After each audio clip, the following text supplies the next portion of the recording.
मन को बाहर पधरा के और ठाकुर जी वा प्रकार सु रमण करेंगे, आनंद देंगे। यासु या स्वरूप राम नाम दे के मतलब अलग नाम दियो है और यही है। वाके बाद अपन को एक चीज और बताई थी, हाँ मतलब यही जो अपन ने 26वें श्लोक में भी आगे देखो तो कि अंतः स्थित हो गए, सूक्ष्म रूप से ठाकुर जी हृदय में विराजे हैं और हृदय में विराजे के बाद में जो आप लीला कर रहे हैं वह लीला के वह में विश्वास भक्त करे, या के लिए आप वो लीला कर रहे हैं। और वो लीला में जब विश्वास हो जावे है, ठाकुर जी की लीला में जब भक्त को विश्वास हो जाए, तब ठाकुर जी पूर्ण रूप से आप हृदय में विराज के और वाको जो मन की इच्छा जो है, मनोरथ है, वाको बाहर आप प्रकट कर रहे हैं। या में ये मतलब समझ में आवे है कि ठाकुर जी जो प्रकार करना चाह रहे हैं, या यो कही ना कि मन जो है भीतर को वाको बाहर निकाल है, तो भीतर के मन को बाहर कैसे निकालेंगे? मतलब के ठाकुर जी ने हृदय में विराज के जो आनंद दियो, वो आनंद बाहर प्रकट हो रहे है। यानी अपन देखे जाए तो अपन को खबर पड़ जाए ये दुखी है, तो या अपन को ये लग जाए कि बहुत ढीले ढीले चल रहे हैं, कि क्यों भाई, क्यों नमाला नमाला केम चालो छो, यूं अपन कहे तुरंत। तो वासु खबर पड़ जाए, कह रहे आज का तबियत ठीक नहीं लग रही है, तो यूं हो जावे। फिर कोई खुशी खुशी चल रहा हो तो वाकी तेज एकदम वो हो जावे, गुस्सा में हो तो वाको कुछ अलग प्रभाव हो जावे। तो ऐसे जैसे जा प्रकार सु जीव को कोई भी साधारण कार्य भी कर रहो हो, तो वाके मन सु वाके मोढ़ा सु मुख सु और वाके चाल ढाल सु ऐसे खबर पड़ जावे कि या कुछ अलग प्रकार हो रहे है, कुछ नयो प्रकार हो रहे है। तो ऐसे ही वही चीज के ठाकुर जी जब हृदय में विराज के आनंद करावे भक्त को, तब वो हृदय में जो आनंद हो जावे, वो आनंद कब प्राप्त हुए? जब अपन वह चीज पे विश्वास करें। अपन को कोई बहुत अच्छा भोजन दे देवे या बहुत अच्छी चीज बता देवे, अपन को इंटरेस्ट नहीं होवे, तो अपन हाँ ठीक है देख लिया, ठीक है खा लियो, हाँ ठीक है मजा आई, हाँ ठीक है, मतलब यानी अपनो कोई प्रतिभाव ऐसो नहीं होवे कि आनंदित होवे अपन। लेकिन कोई मन की चीज हो रही हो या ऐसी चीज अपन के सामने लाई जा रही है जो अपन को बहुत पसंद है, या ऐसो अपन को भोजन दिया जा रहा है जो अपन को बहुत ही भावे है, तो ये दोनों चीज में अपन अति प्रसन्न होवे, प्रसन्न हो तो होवे पर बाद में अति प्रसन्न है। तो वो चीज अपन के फिर बाद में भी वाकई गुणगान अपन गाते ही रहे, हाँ तो ये चीज बहुत अच्छी थी, या फलानी चीज मैंने देखी वो तो इतनी बढ़िया आती कि जाके मैं तारीफ नहीं कर सकूं, मतलब ऐसे प्रकार के अपने प्रतिभा होंगे।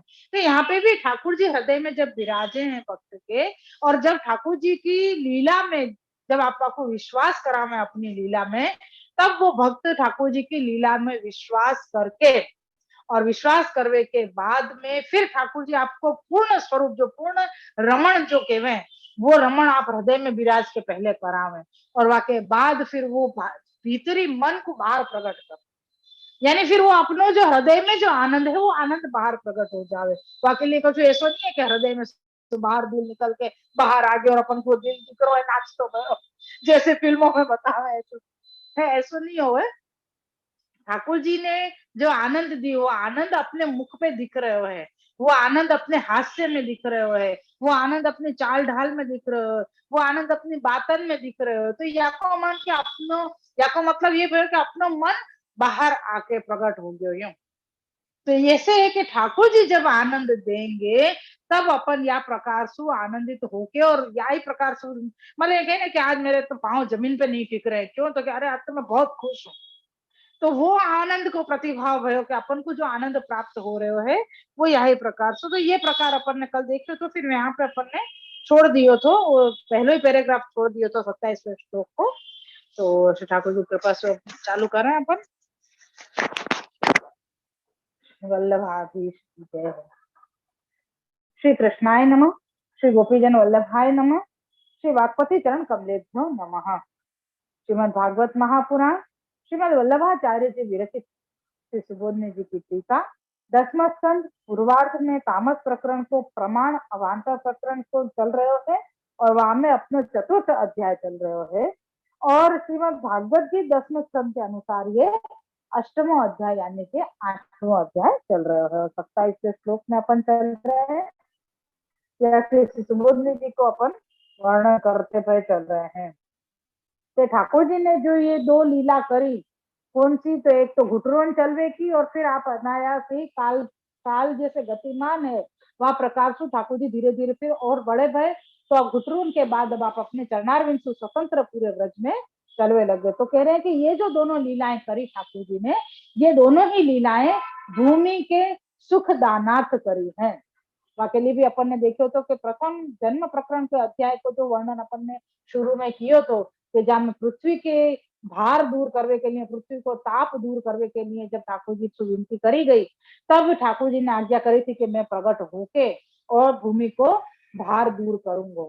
तो वो जो प्रकार है तो वह में आपने प्रागट्य लियो, प्रागट्य लेवे के बाद अब आप व्रज में जा प्रकार सु जैसे प्राकृत बालक जैसे खेल करे है, धीरे धीरे बड़ो होवे, वही प्रकार से ठाकुर जी भी काल की गति के हिसाब से बड़े हो रहे हैं। तो यहाँ पे अपन एक तो अल्प काल को प्रकार देखो तो जहाँ काल कोमल है, तो काल कोमल क्यों कही गई थी? क्योंकि ठाकुर जी के चरणारविंद अति कोमल हैं। यासु काल वह काल को भी कोमल कही गई है। और फिर ये राम और कृष्ण दो नाम बताए, वह में राम तो नाम को या प्रकार सु यानी बलराम जी को जो स्वरूप है वो भी ठाकुर जी को ही स्वरूप है। यासु ठाकुर जी ही अभी में विराज के सारी लीलाएं कर रहे हैं। तो या प्रकार से यहाँ पे क्या प्रकार से पहले आप हृदय में विराजे हैं, मतलब लौकिक दोष दूर करे हैं, लौकिक विषय दूर करावे हैं, फिर आप हृदय में विराज के अलौकिक आनंद देवे हैं, फिर वो ही भीतरी मन को बाहर प्रकट करे हैं। यासु यहाँ पे राम नाम देवे को, राम नाम बतावे को यहाँ पे ये आशय यासु है कि यासु यहाँ पे राम नाम अलग से दियो गयो है। नहीं तो राम कृष्ण एक ही नाम हो जाते, लेकिन राम नाम अलग दियो गयो है और कृष्ण नाम अलग से दियो गयो है। तो अब आगे हमें बता रहे हैं कि ये दोनों ही लीलाएं भूमि के सुख दानार्थ की है। स्वतंत्रता से भगवान दोनों स्वरूपों से यो लीला करते हैं। यानी ये जो ठाकुर जी और बलराम जी जो लीला कर रहे हैं दोनों ही स्वरूप में ठाकुर जी ही है। व्यासु यह कह रहे हैं कि दोनों ही स्वरूप में ठाकुर जी या प्रकार से स्वतंत्र लीला करवे लग गए हैं, इसलिए पृथक पृथक नाम दिए हैं। श्लोक में च देकर यह भी बताया कि दोनों ही एक हैं। या मैं श्लोक में च शब्द आए ना, राम कृष्णश्च, अपन ने श्लोक देखे हो, राम कृष्णश्च गो व्रजे, तो यह मतलब है कि राम और कृष्ण, और शब्द तो आयो ही चसु, लेकिन वो दोनों एक ही हैं। ये यहाँ पे प्रकार बताए, भले नाम अलग अलग पृथक पृथक यानी अलग अलग दियो है यासु, फिर भी दोनों ही स्वरूप एक ही हैं। विषयों को भीतर ले जाने में और मन को बाहर लाने में दोनों का विनियोग होता है। विषय को दूर करवे में, मन में अंदर ठाकुर जी को स्वरूप पधारवे में, और फिर भीतरी मन को बाहर प्रकट करवे में, ये दोनों ही स्वरूप यानी कि राम और कृष्ण दोनों ही ये कार्य कर रहे हैं, ये यहाँ पे बता रहे हैं। अब यहाँ में एक बाहर जो शब्द दियो है वाके लिए यहाँ पे थोड़ा सा प्रकाशकार ने भी खुलासा कियो है और अर्थकार ने भी कियो है। योजनाकार बताते हैं, बाहर शब्द का तात्पर्य योजनाकार बताते हैं कि श्री कृष्ण स्वरूप परमानंद रूप होने से अपने सौंदर्य से दर्शकों के मन को बाहर लाते हैं, अर्थात अपने स्वरूप में लीन कर देते हैं।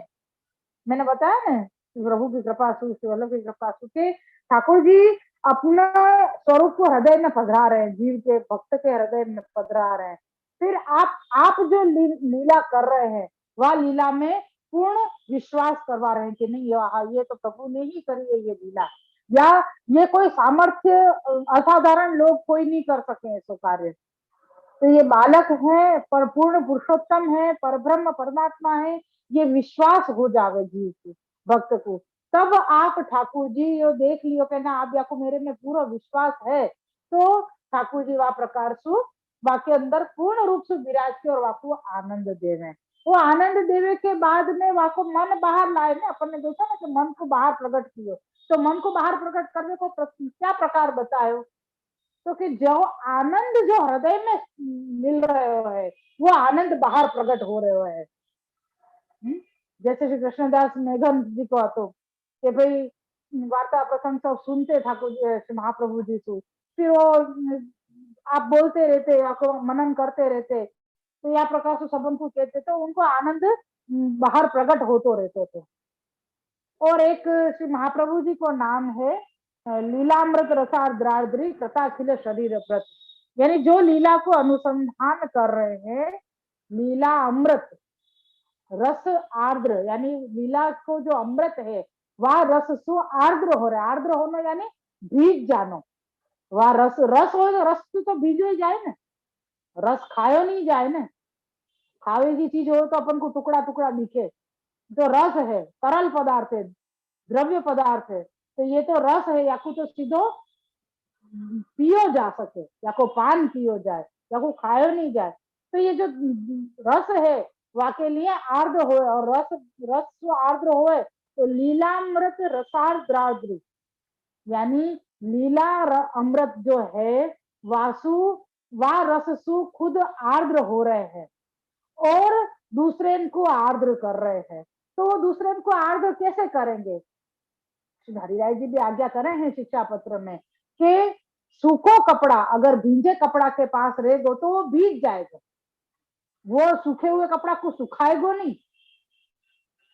गीले कपड़ा के पास भीनो जो कपड़ा होए, वाके पास कोई सूखो कपड़ा अपन रख दे में तो वो भीग जाएगो ना, वाको प्रभाव या के ऊपर पड़ेगा भींजे हुए कपड़ा को, लेकिन सूखे कपड़ा को प्रभाव भीने कपड़ा के ऊपर नहीं पड़े।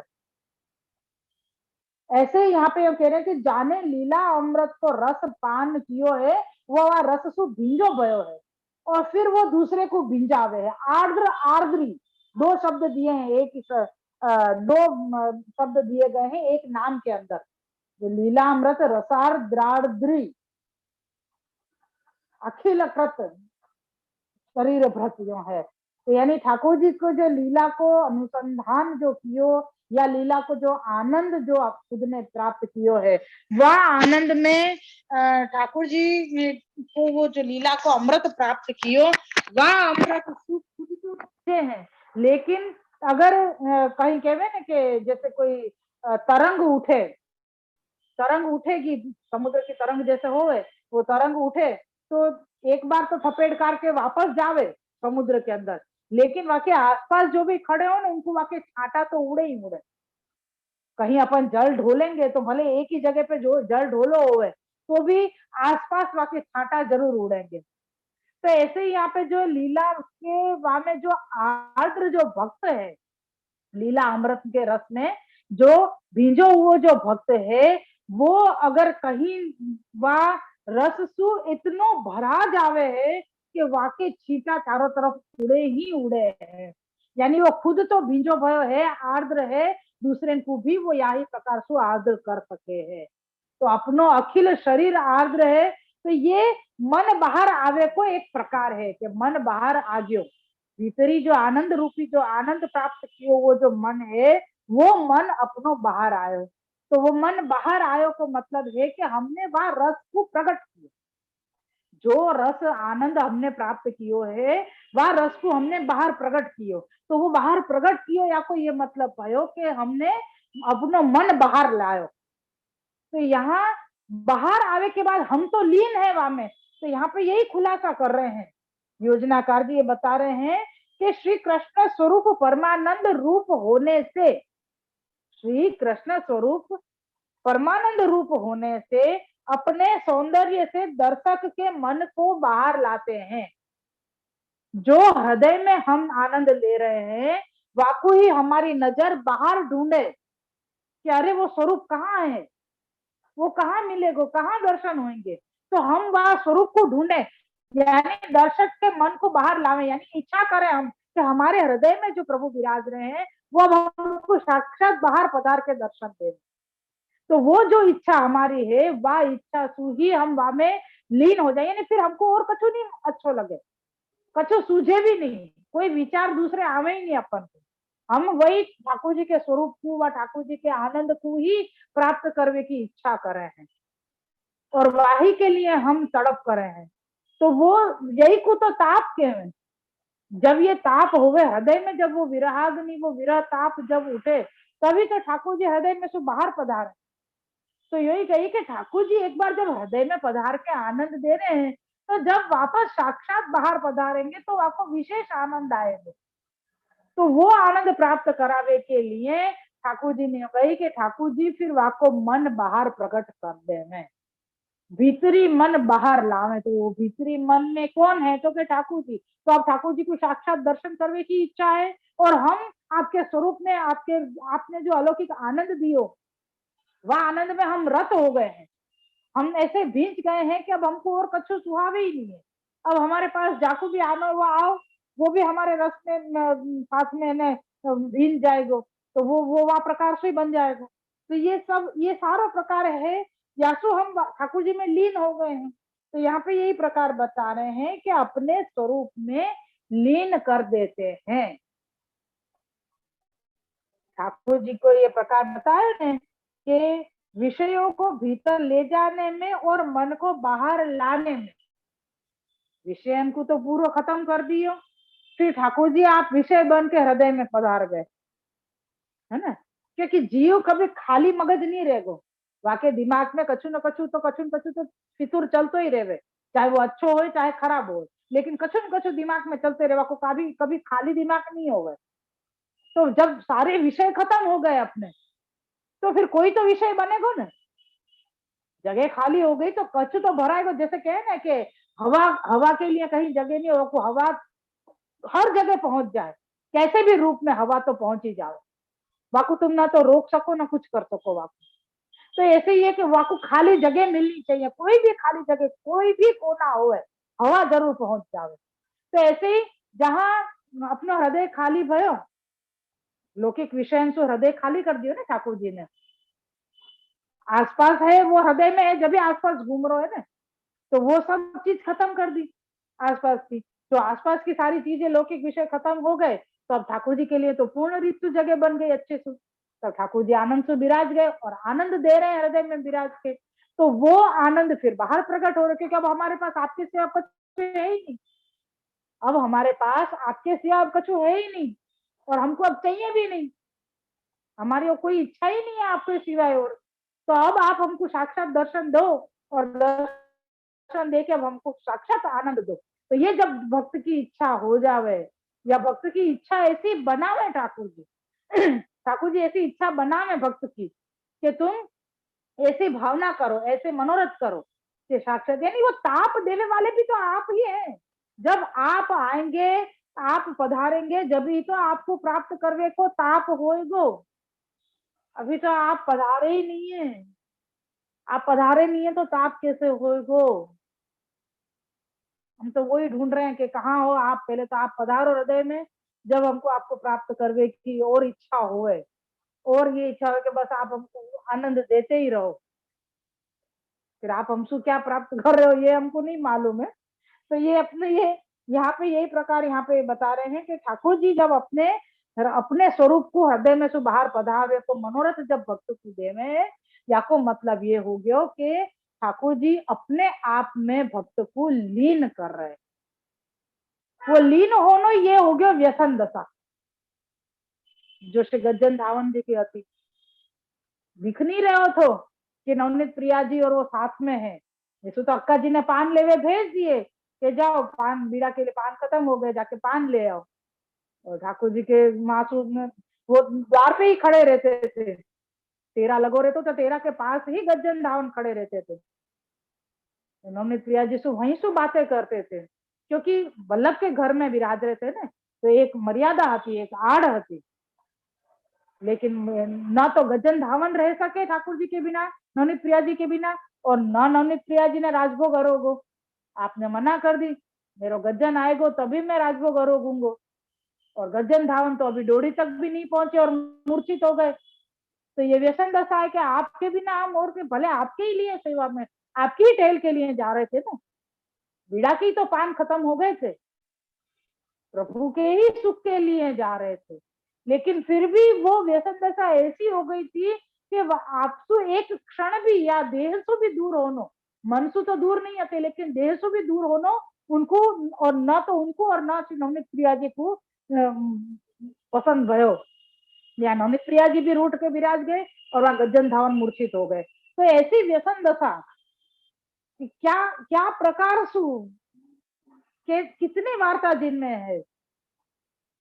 तो व्यसन दशा को मतलब ये है कि ठाकुर जी हृदय में से बाहर पधारे हैं या बाहर पधारेंगे तो हमको आपकी सिवाय अब कछु भी नहीं चाहिए, कोई चीज नहीं।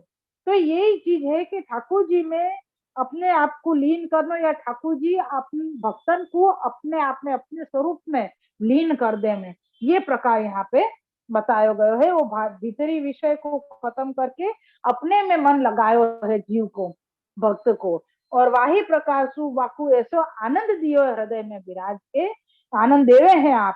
तो वो पूरा प्रकार हृदय से बाहर पधारवे को यहाँ पे या मैं बताया गयो है।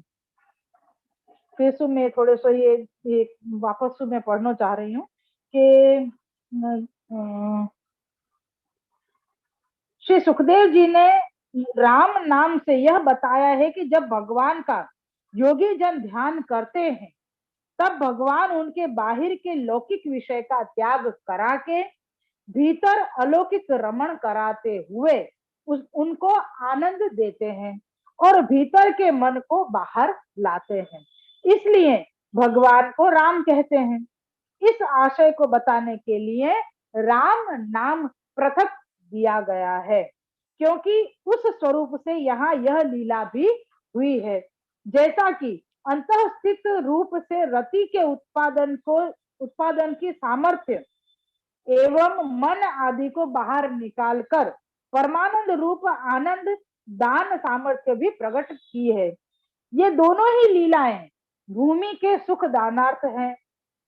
स्वतंत्रता से भगवान दोनों स्वरूप से ये लीला करते हैं, यानी बलराम जी और ठाकुर जी दोनों ही रूप से आप स्वयं ही लीला कर रहे हैं। इसलिए पृथक पृथक नाम दिए हैं, श्लोक में पृथक पृथक नाम दिए हैं और श्लोक में च देकर यह भी बताया है कि दोनों ही एक हैं। विषयों को भीतर ले जाने में और मन को बाहर लाने में दोनों का विनियोग होता है, यानी दोनों ही स्वरूप ये दोनों ही कार्य कर रहे हैं। ऐसा नहीं है कि बलराम जी के स्वरूप से ही अपन ध्यान करेंगे तो ही वो आप ऐसा सब क्रम करेंगे, भीतर पधारेंगे, फिर आनंद देंगे, फिर बाहर प्रकट करेंगे, ऐसा नहीं। दोनों ही स्वरूप ये दोनों ही कार्य कर रहे हैं और वो भूमि के सुखदानार्थ कर रहे हैं, ब्रजभक्तन के सुखदानार्थ कर रहे हैं। ये प्रकार अपने ये एक पैराग्राफ यहाँ पे पूरा वो दूसरा पैराग्राफ लेना अपन। अभी अपन को ये 27वां श्लोक ही चल रहे है। यहाँ तक मैं समझू कि प्रभु कृपा से सबको समझ में आ गई होगी कि या मैं क्या प्रकार से आचार्य जी बताना चाह रहे हैं। फिर तो बड़े के आशीर्वाद से जो समझा सकूं वो। दैत्यों द्वारा भूमि को क्लेश होता था, उसको मिटाने के लिए पहले भगवान ने घुटनों से चल के दैत्यों के नाश की लीला की। अपन ने देखो ना ठाकुर जी ने घुटनांसु चले आप भूमि पे तो क्या कियो, दैत्यन को मर्दन कियो। अपन ने 22वें श्लोक में देखियो ना कि ठाकुर जी ने दैत्यन को मर्दन कियो। फिर मतलब यहाँ पे दैत्यन को नाश कियो क्योंकि दैत्यन के द्वारा भूमि के बहुत क्लेश हो रहे हो। तो दैत्यों द्वारा भूमि को क्लेश होता था, उसको मिटाने के लिए पहले भगवान ने घुटनों से चल के दैत्यों के नाश की लीला की। किंतु अब जो दैत्य नाश शेष हैं, उनका नाश करने के लिए आप पादों से चलकर शेष कार्य संपूर्ण कर भूमि के मर्दन क्लेश को मिटाते हैं। यानी जा प्रकार से घुटनासु जितने दैत्य को नाश हो सकते तो वो आपने कर दियो।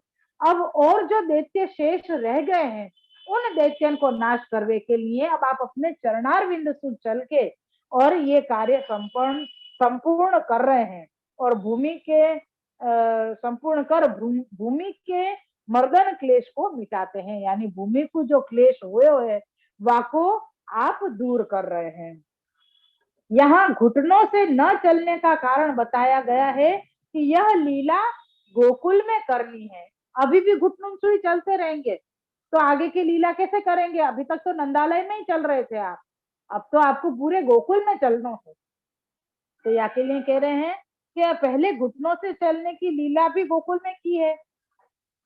यहाँ घुटनों से न चलने का कारण बताया गया है कि यह जो लीला करनी है, चरणारविंद से चलवे की जो लीला करनी है वो पूरे गोकुल में करनी है। पहले जो घुटनों से चलने की लीला थी वो भी गोकुल में ही की थे, किंतु गोकुल में भूमि पर गौओं के खुरों के पड़ने के कारण, उसके समतल न होने से, घुटनों में कष्ट होने से भगवान अब पैरों से चलकर यह कार्य पूर्ण करते हैं। ये एक पूरा व्रज अपने सामने आके खड़ो हो जावे कि कैसी स्थली को स्वरूप बता रहे हैं श्री आचार्य जी, आज्ञा कर रहे हैं कि अपने तो घुटनों से चल के ही मर्दन कर देना था ना ठाकुर जी को, घुटनों से चल के ही दैत्यन को मर्दन कर देना चाहिए तो नाश कर देना चाहिए तो आपको फिर चल के और दैत्यन को नाश करने की क्या जरूरत थी। तो यहाँ पे श्री आचार्य जी आज्ञा कर रहे हैं कि पहले भी जो लीला करी आपने घुटन चलवे की वो भी गोकुल में ही करी है, अब जो लीला कर रहे हैं चरणारविंद चलवे की वो भी गोकुल में ही करेंगे, तो कि ऐसी अलग अलग लीला क्यों करी।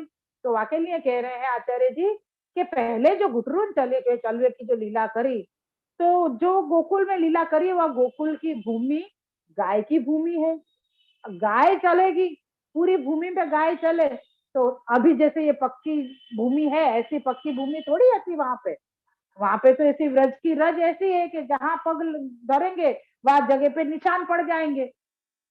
तो गाय चल रही है पूरी भूमि पे, तो गायन के खुर के निशान हो गए हैं, तो गायन के खुर के निशान हो गए और वहां पे ठाकुर जी घुटरून चल रहे हैं, तो ठाकुर जी के घुटनान में कष्ट हुए ना, ठाकुर जी के घुटनान में कष्ट हो गए। यासु ठाकुर जी ने वो अल्पकाल की ही लीला करी है।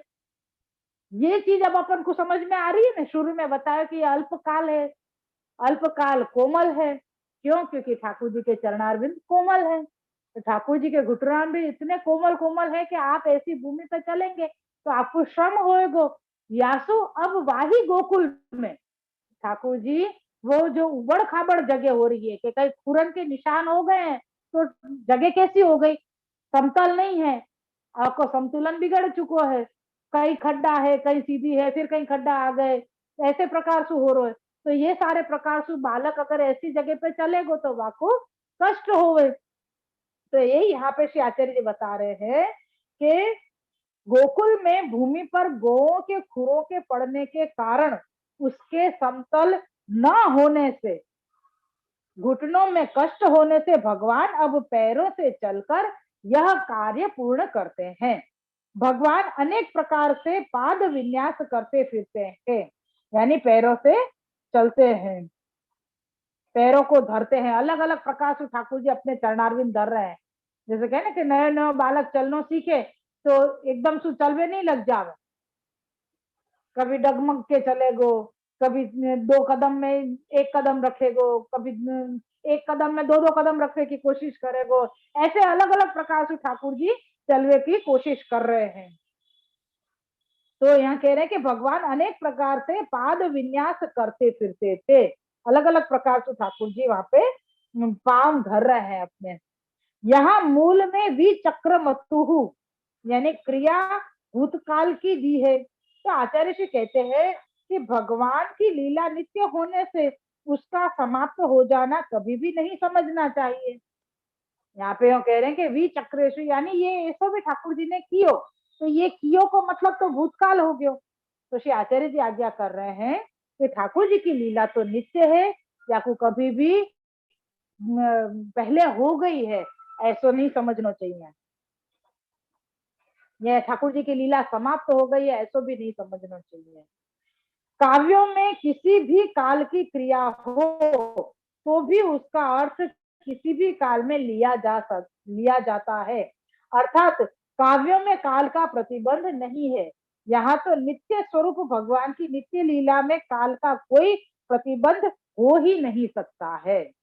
जैसे अपन कोई काव्य पढ़ते हो तो आपको भी ये कहवे ना कि ये अभी हो रहे हो है, ये चीज कवि कवि यहाँ में ये चीज बता रहे हो है, ये अभी हो रही है, ये अपन देख रहे हैं, ये अपन ने सुनो है, अपन को ऐसो सोचनो है, ऐसो विचार करनो है। तो यह प्रकार से काव्य में भी जब कोई काल को प्रतिबंध नहीं है, भूतकाल में भी हुई गई चीज को भी अपन आज देख ले, अपन कहानी कोई सुनाते हो तो वहां में भी अपन कह रहे कि ऐसा हुआ तो वो हुआ तो भी अपन वह चीज को विचार करवे लग जावे।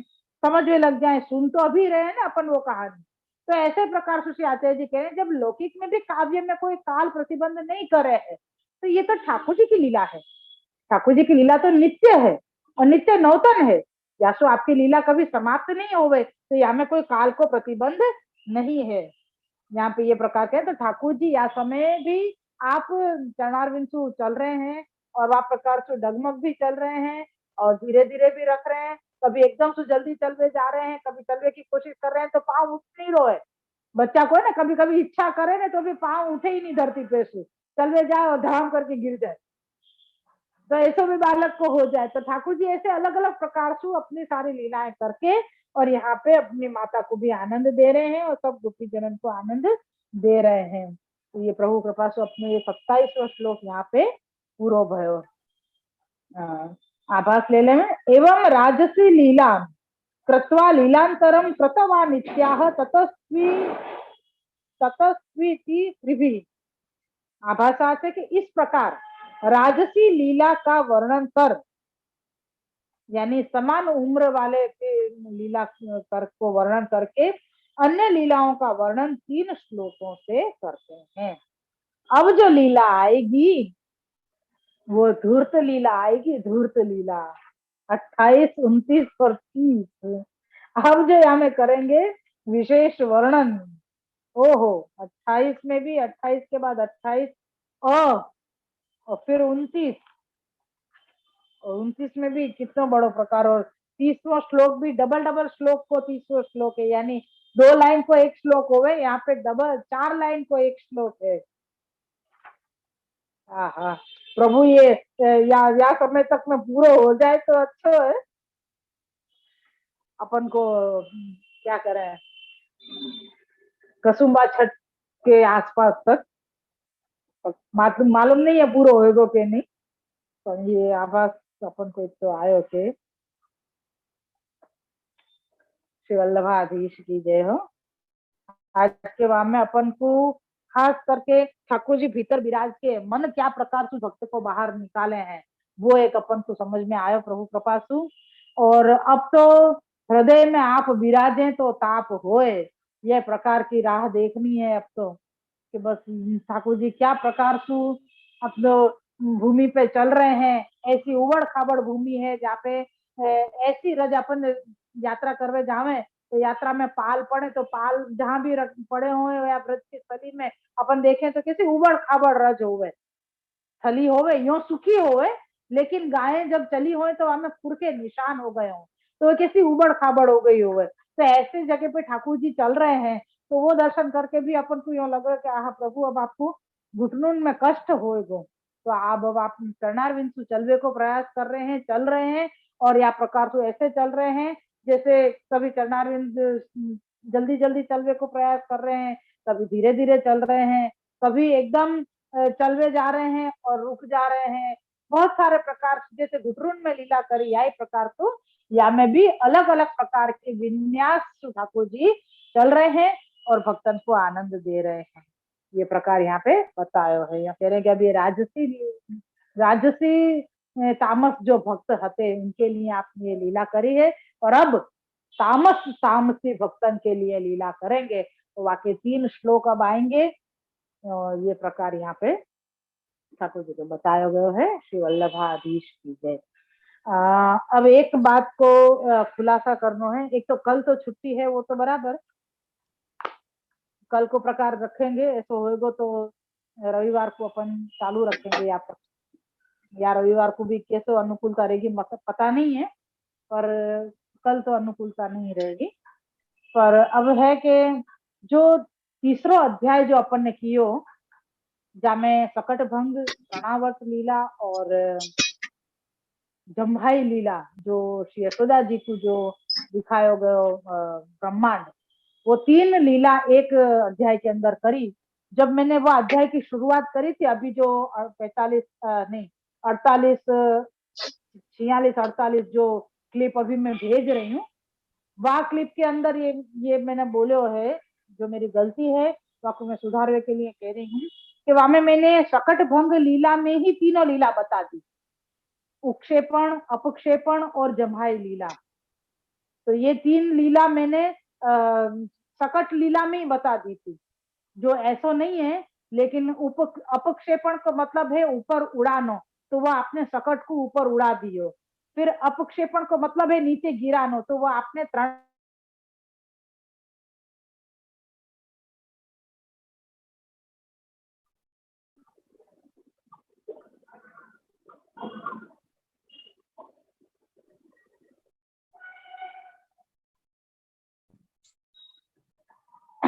श्री अल्लाह कीजिए।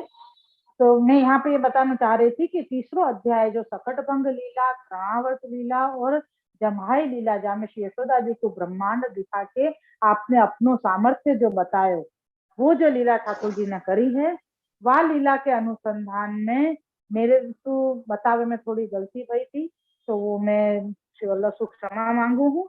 और यहाँ बताऊं कि बड़न के द्वारा ही ख्याल आवे कि हम कहाँ गलती कर रहे हैं।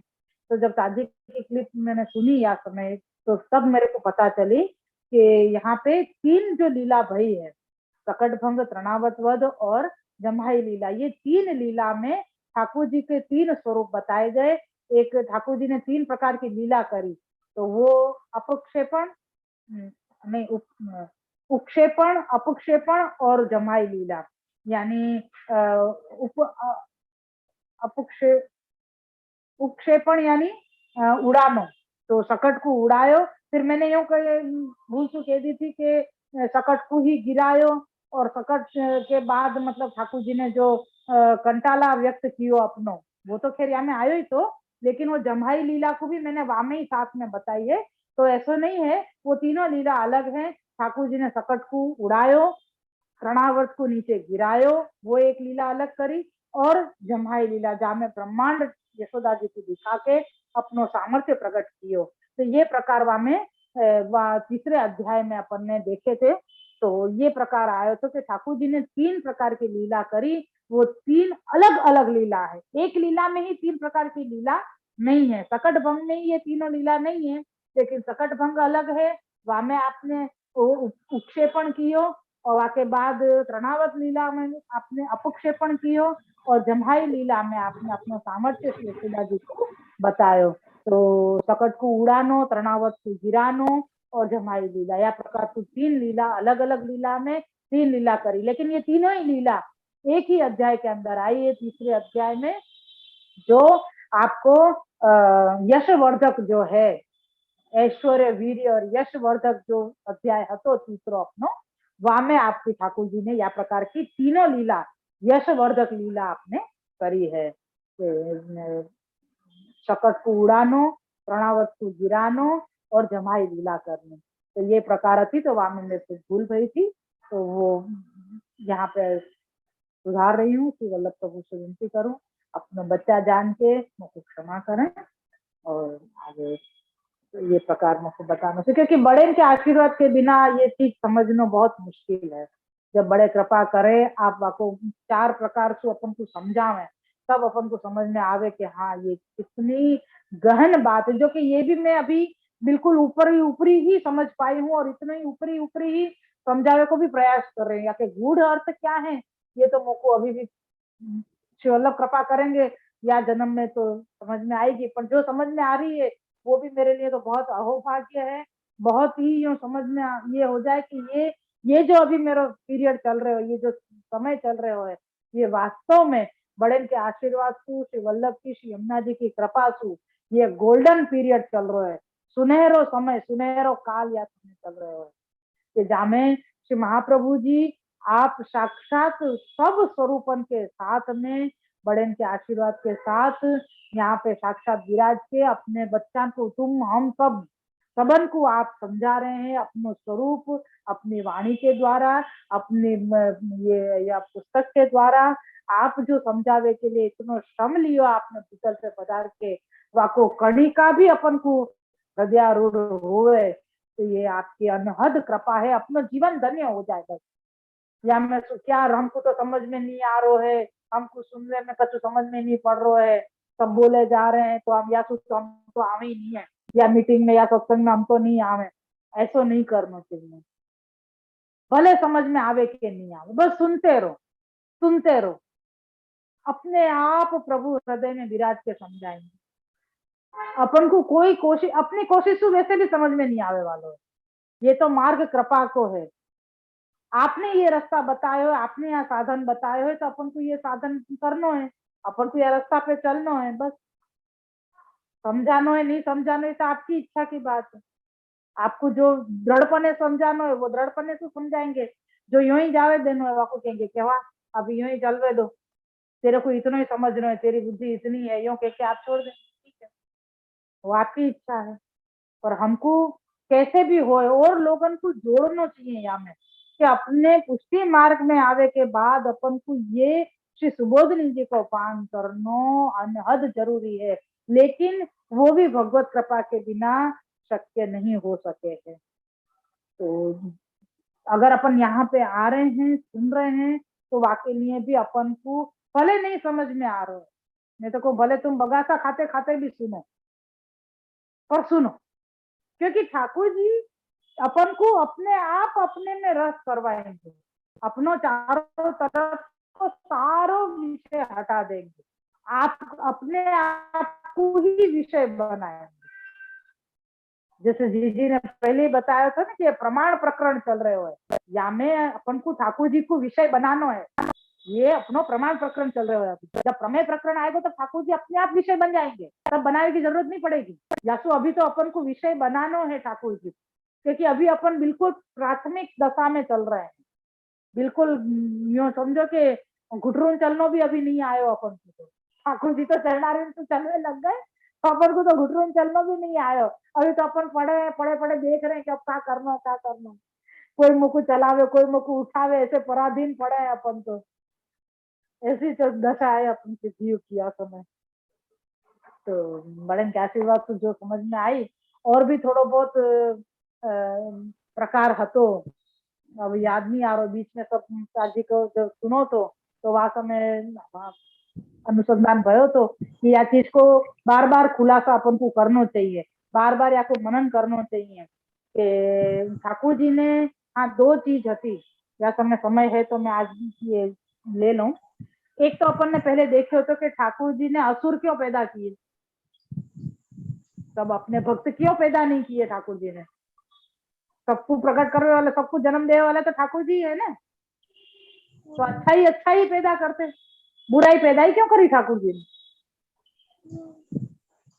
अपन ये सोचे ना कि सब लोग अच्छे होते तो कितना अच्छे होते, सबके मन में भगवत भाव होते तो कितना अच्छे होते, तो कह रहे हैं कि भैया सभी भगत बन जाते तो ठाकुर जी लड़ाई कौन के साथ करते, क्योंकि वीर रस भी तो एक रस है ना, 9 रस में सु वीर रस भी तो एक रस है, तो वह रस को आनंद ठाकुर जी कहाँ से लेते। तुम्हारे मेरे साथ लड़वे आएंगे तो हम तो ये देंगे प्रभु प्रभु हमारे साथ, आपके साथ हम थोड़ी लड़ाई करेंगे, अरे फिर भी कहेंगे नहीं लड़ मेरे साथ, तो अपन लड़ने के लिए खड़े भी हो जाए तो भी अपन धीरे धीरे मार ही खाएंगे, ठाकुर जी को प्रहार तो नहीं करेंगे अपन है।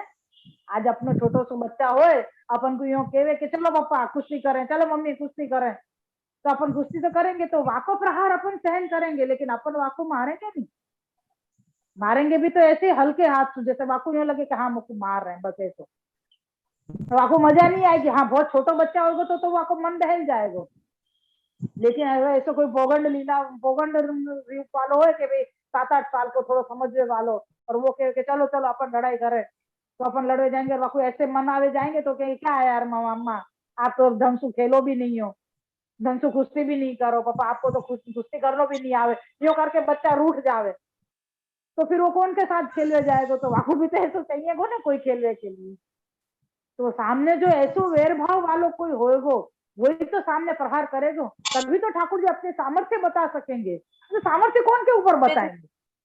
यासु ठाकुर जी ने ऐसे असुरंग को पैदा किए कि जिनके साथ आप या प्रकार को खेल कर सके, कि ठाकुर जी कौन खेल कौन है पहले के ऊपर अपना सामर्थ्य बताएंगे, तो ये प्रकार यहाँ पे या के लिए ठाकुर जी ने असुरंग को पैदा किए,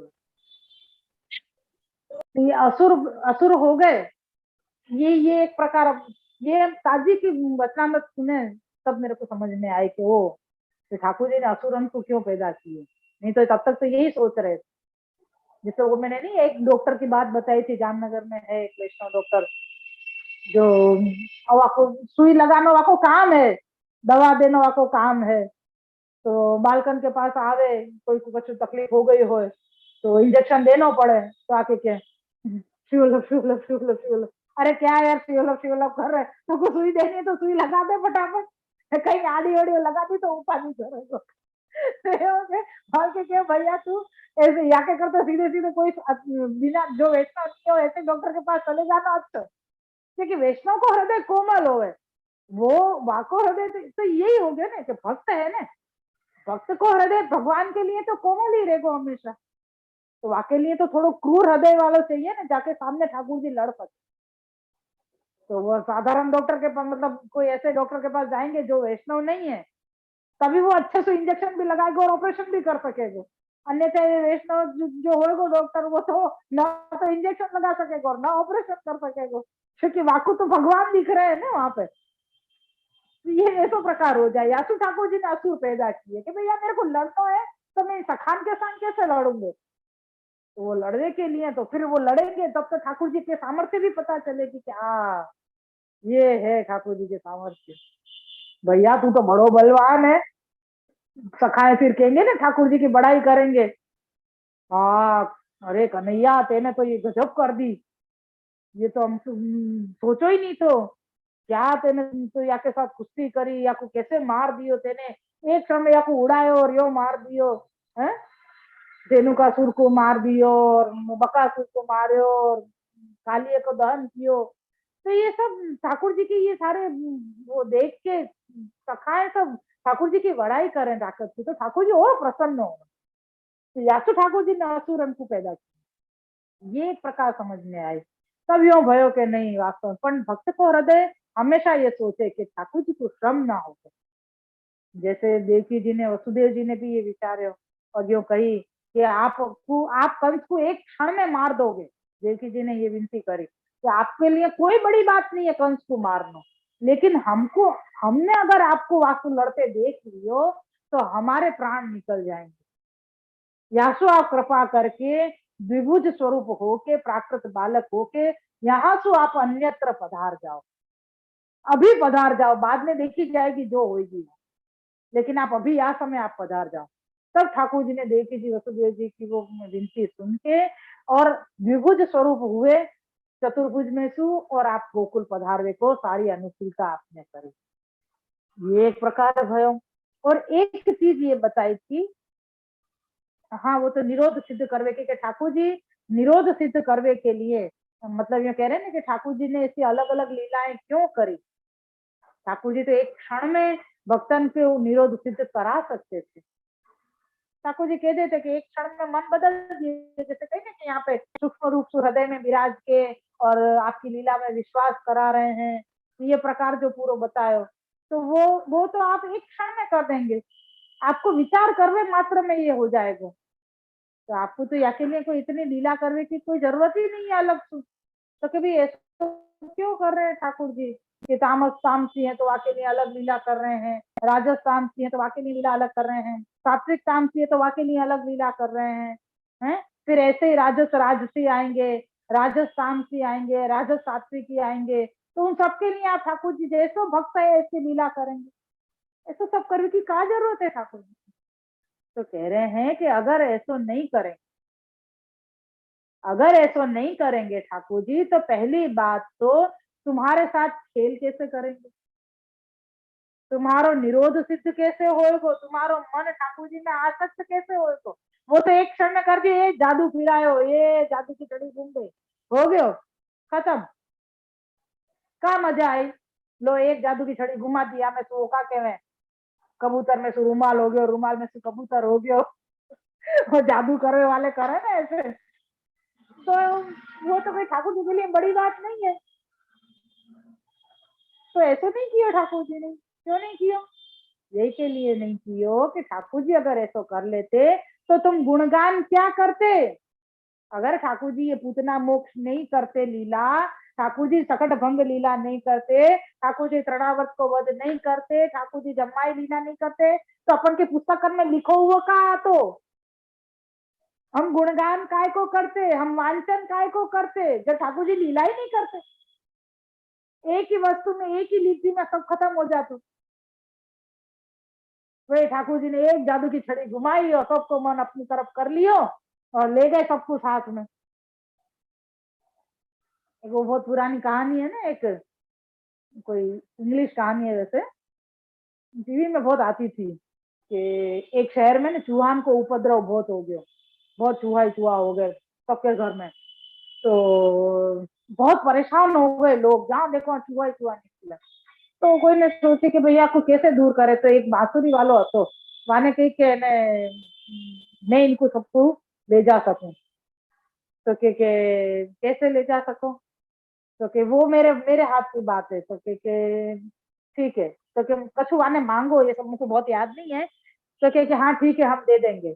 तो वाने खाली एक बांसुरी बजाई, वो बांसुरी में ऐसो नाद હતો, वाको का ऐसो चमत्कार वाको હતો, कहानी में मुझको तो याद नहीं, लेकिन वाके पीछे वो वा बांसुरी वाले के पीछे सारे चूहा चले, सारी दुनिया जितने चूहा आते वहां गांव में शहर के सारे चूहा वाके चले गए और वहां जाके नदी में छोड़ दिए सब, वो सब खत्म हो गए। तो जब वाने जो चीज मांगी थी ना, वो चीज उन लोगों ने दी नहीं, क्या तो चूहा को परेशानी चली गई, तो वो लोग मुकर गए सब। तो वाने कही कि ऐसे मत करो, तुमने वादा कियो है। तो कही नहीं भैया, हाँ ठीक है कोई बात नहीं। तो वाने फिर से बांसुरी बजाई, तो उनके जो बच्चाएं होते ना उनको मोह करके ले गए, यानी वैसे मोहिनी चांतो होएगो। तो ऐसा सब मतलब ऐसा है कि ठाकुर जी तो बांसुरी बजाने की भी जरूरत नहीं है ठाकुर जी को। तो ठाकुर जी तो ऐसे ही कर लेंगे, तो साधारण बताई बात मैंने दृष्टांत, मतलब जब ऐसे साधारण जीव के अंदर ऐसे सामर्थ्य होए कि वो मतलब प्राणी तक को ऐसे मोहित कर सकते होए, तो ठाकुर जी ने सामर्थ्य की तो कोई सवाल ही नहीं है ना, या की तो कोई गणना या की तुलना ही नहीं हो सके पहली बात। तो अगर ठाकुर जी ने निरोध सिद्ध करने के लिए भक्त को ये लीला करी, वो भी सही बात है। ठाकुर जी ने भक्त को अपनी तरफ पूरी रीत से आकर्षित करने के लिए ये लीला करी, तो भी ठीक है। लेकिन अगर ठाकुर जी ये लीलाएं नहीं करते, तो आज तुम और हम क्या गाते, क्या गुणगान करते, जब अपन को महात्म्य खबर ही नहीं होती। ठाकुर जी महात्म्य के कोई प्रकार करते ही नहीं, तो अपन कैसे जानते ठाकुर जी की सामर्थ्य को। अगर पूतना को वध नहीं करते ठाकुर जी, तो कैसे जानते हम कि ठाकुर जी ने 6 दिन के होके भी या प्रकार की लीला करी, इतना सामर्थ्य बताए। तो ये भी मैंने ताज जी के प्रवचन में सुने वचनामृत, इनकी कितनी गहन बात है। जब ये बड़े हमको बतावें, तो ये चीज हमको हृदयारूढ़ करनी चाहिए। ये तो शायद महीना 2 महीना पहले मैंने सुनी थी ठाकुर जी की कृपा से, तो वो भी आसम में अनुसंधान आयो कि नहीं, अगर ठाकुर जी या प्रकार की लीला नहीं करते, तो हमको पुस्तक में कुछ मिलता ही नहीं। हमारे पास पुस्तकें ही नहीं होती, हमारे पास वो महात्म्य ही नहीं होता कि हम गान करते और प्रभुमय हो जाते, वह लीला में हम खो जाते। गोवर्धन धरण लीला, दान लीला, मान लीला, मोरकुटी की लीला, माखन चोरी की लीला है, ये लीलाएं ठाकुर जी करते ही नहीं। क्यों करते ही नहीं ना, क्योंकि एक क्षण में ठाकुर जी सबको मोहित करके ले गए ठाकुर जी, तो खत्म हो गई बात ही, सब ब्रजवचन को निरोध सिद्ध हो गया। तो ये सारी चीजें अपन को कहाँ से मिलती, कैसे अपन ये सब लीलाएं गाते। ये प्रकार है कि बड़े के आशीर्वाद से ये सब एक गूढ़ अर्थ अपन को समझ में आवे। ये प्रकार बहुत बहुत सुंदर। तो वास्तव में भी कहनो तो शायद मैं वास्तव में यही बताने वाली थी, बीच में मैंने एक बात कही थी एक बार कि मुझको 2-3 चीजें खुलासा करनी है, तो शायद यही होगी या और भी कुछ हो, तो मुझको ध्यान नहीं है। या समय ये अनुसंधान भयो, तो श्री वल्लभ की कृपा से अपन ने या को मनन कियो। एक तो ठाकुर जी ने असुरन को क्यों पैदा किए, और ठाकुर जी ने सब जैसे भक्त है ऐसी लीला क्यों करी। बाकी अपन को 3 कारण बताए। एक तो ठाकुर जी को अलग अलग खेल करने थे, फिर जैसे भक्त हैं उनके भक्त के जैसे बन के उनको निरोध सिद्ध करना तो, और अगर ठाकुर जी ऐसी लीलाएं नहीं करते, तो आज हम तुम ये गुणगान गा ही नहीं सकते। हमारे पास कुछ हो तो ही नहीं जूम मीटिंग करने के लिए। जूम मीटिंग काय की करते हैं हम, तुम्हारी और हमारी प्रपंच थोड़ी करते बैठ के। ये ठाकुर जी ने लीलाएं करी है, ऐसा अपन बैठ के गान कर रहे हैं ये लीला को, और श्री वल्लभ कृपा कर रहे हैं कि अपन को ये लीलाएं आपने पुस्तक में आपने वह स्वरूप को शब्दन के रूप में अपन को दिए, और वो स्वरूप ऐसो है जो अपन को जब भी ध्यान करें तो अपन के हृदय में तो आप दर्शन देवे और या प्रकार से अनुसंधान करावे। जो कि या समय में ये चीज बिल्कुल भूल गई थी कि ठाकुर जी के गुणगान करने के लिए भी ठाकुर जी ने ये लीलाएं करी है, सिर्फ निरोध सिद्ध करना है यही प्रकार याद रखो। लेकिन बोलते बोलते हृदय में तो आपने याद करा दिया कि अरे ये भी तो बोलना है, तो वो भी याद आ गया प्रभु कृपा से। तो ये मुख्य चीज थी जो आपने बताई है। श्री वल्लभ की जय।